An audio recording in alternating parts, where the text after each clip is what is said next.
Hello students, आज की class में आपका स्वागत है।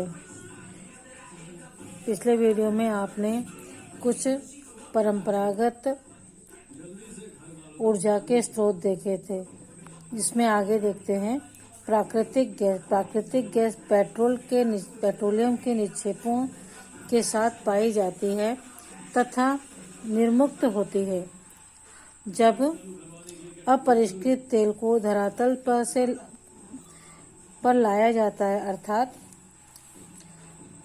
जब पेट्रोलियम पदार्थ को नीचे से खोद करके बाहर निकाला जाता है, उस समय उसके साथ यह गैस भी प्रवाहित होती है, जिसे प्राकृतिक गैस कहते हैं। यह घरेलू और वाणिज्यिक ईंधनों के रूप में किया जाता है। इसका उपयोग जो है घरेलू और वाणिज्यिक ईंधन के रूप में किया जाता है। घर में जो हम गैस इस्तेमाल करते हैं, वही गैस इसमें उपयोग की लाई वही गैस है जो हम घर में उपयोग में लाते हैं।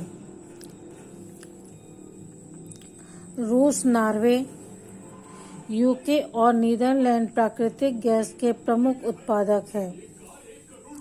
भारत में जैसलमेर, कृष्णा गोदावरी डेल्टा, त्रिपुरा और मुंबई के कुछ अपतटीय क्षेत्रों में प्राकृतिक गैस के संसाधन हैं।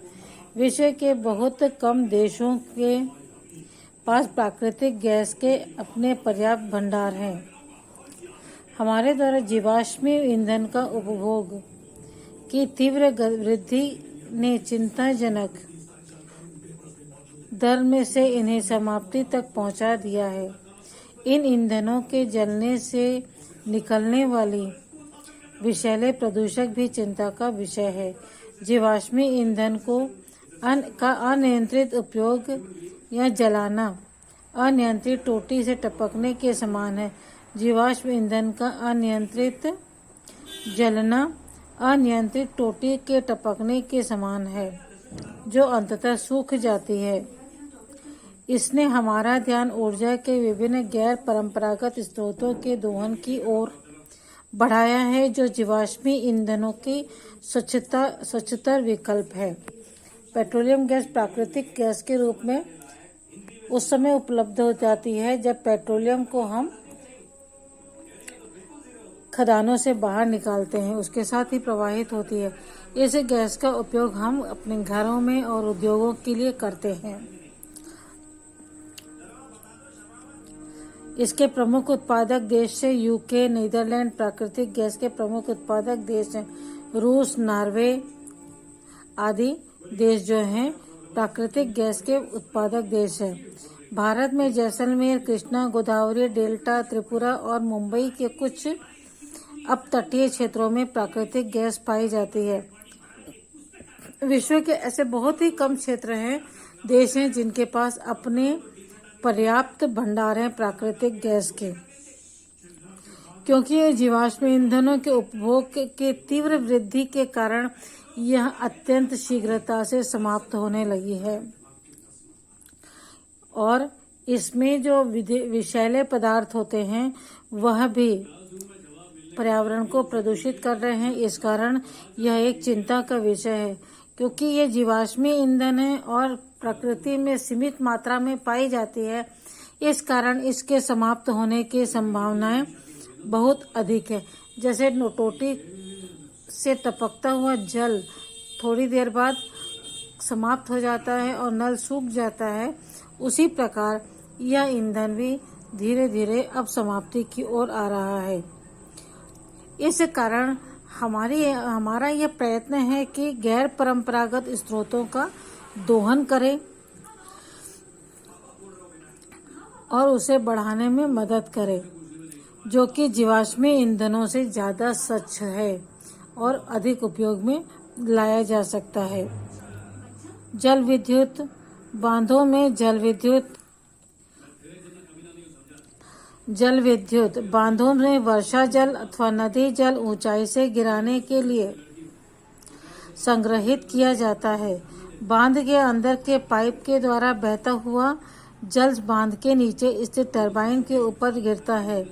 घूमते हुए ब्लेड जनरेटर को विद्युत के लिए घुमाते हैं और जल विद्युत कहलाती है। जल विद्युत उत्पन्न करने के बाद जो जल बहता है उसका उपयोग कृषि के लिए किया जाता है।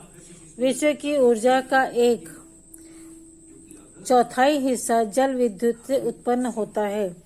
विश्व में जल विद्युत के अग्रणी उत्पादक देश हैं पराग्वे, नॉर्वे, ब्राजील और चीन। भारत के कुछ महत्वपूर्ण जल विद्युत केंद्र भाखड़ा नंगल, गांधी सागर, नागार्जुन सागर और दामोदर नदी घाटी परियोजनाएं हैं। जल जो है हमारे पास प्राकृतिक रूप से उपलब्ध होता है। जल चक्र के माध्यम से प्रायः इसकी पूर्ति होती रहती है। अत्यधिक जल को हम लोग बांध बनाकर सुरक्षित रखते हैं। जल विद्युत बनाने के लिए इन बांधों से पानी को टरबाइन के ऊपर से गिराना पड़ता है और टरबाइन चालू होने पर उस पर बिजली उत्पन्न की जाती है। टरबाइन के ऊपर गिरता है और ब्लेड को जनरेटर के सहारे से घुमाया जाता है जिससे कि बिजली उत्पन्न होती है और बहते हुए जल से बिजली उत्पन्न की जाती है। और जो बचा हुआ जल रहता है, जो बचता है जल, उसका उपयोग हम कृषि कार्यों में करते हैं। विश्व की ऊर्जा का 1/4 हिस्सा जो है जल विद्युत से उत्पन्न किया जाता है। विश्व में इसके कई देश अग्रणी हैं, किंतु भारत में आज भी सीमित मात्रा में विद्युत जल का उत्पादन किया जाता है। विश्व में विद्युत उत्पादक देश हैं पराग्वे, नॉर्वे, ब्राजील और चीन है। भारत में कुछ महत्वपूर्ण जल विद्युत केंद्र हैं जैसे भाखड़ा नंगल पंजाब में, गांधी सागर, नागार्जुन सागर और दामोदर नदी परियोजनाएं ये प्रमुख परियोजनाएं हैं जिन पर जल विद्युत बनाई जाती है। इसके आगे बच्चों हम देखते हैं ऊर्जा के गैर परंपरागत स्रोत। जीवाश्मी ईंधनों को बढ़ते उपयोग से ऊर्जा के गैर परंपरागत स्रोतों का अभाव उत्पन्न हो रहा है। ऐसा अनुमान किया जाता है कि यदि वर्तमान दर से इनका उपयोग लगातार होता रहा तो इन ईंधनों के भंडार समाप्त हो जाएंगे। इसके अतिरिक्त इनका उपयोग पर्यावरणीय प्रदूषण भी पैदा करता है। इसलिए गैर परंपरागत स्रोत जैसे सौर ऊर्जा, पवन ऊर्जा, ज्वारीय ऊर्जा जो कि नवीकरणीय है के उपयोग की आवश्यकता है। ऊर्जा के गैर परंपरागत स्रोतों के अंतर्गत हम ऐसे स्रोत देखते हैं जो प्राकृतिक संसाधनों से ही हमें प्राप्त होते हैं। परंपरागत स्रोतों में जो पदार्थ हमने देखे, जो ईंधन के प्रकार देखे हमने, वे सब खनिज के रूप में हमें भू प्रॉपर्टी से प्राप्त होते हैं जिनके भंडार सीमित हैं और कुछ समय के पश्चात ये भंडार समाप्त हो जाएंगे। यदि इन परंपरागत स्रोतों को भविष्य की ऊर्जा के लिए बचाना है तो आवश्यक रूप से हमें गैर परंपरागत ऊर्जा के स्रोतों को अपनाना ही होगा। गैर परंपरागत ऊर्जा में मुख्य है सौर ऊर्जा जो सूर्य से प्राप्त होती है, पवन ऊर्जा जो वायु से प्राप्त होती है, ज्वारीय ऊर्जा जो ज्वार भाटा के कारण उत्पन्न की जा सकती हैं। ये सभी नवीकरणीय हैं और इनका उपयोग की आवश्यकता भी है। हर एक चीज के जहाँ कुछ लाभ होता है वहाँ उसके कुछ नुकसान भी होते हैं।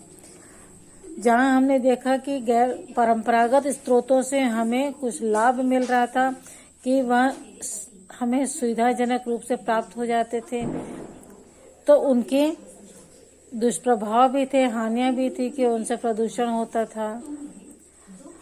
अधिक उपयोग में आने के कारण उनके भंडार समाप्त हो रहे थे।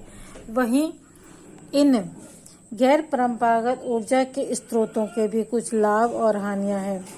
तो पहला लाभ देखते हैं पवन ऊर्जा के लाभ प्रदूषण मुक्त है। एक बार स्थापित हो जाने पर विद्युत उत्पादन की लागत कम हो जाती है, सुरक्षित और साफ है।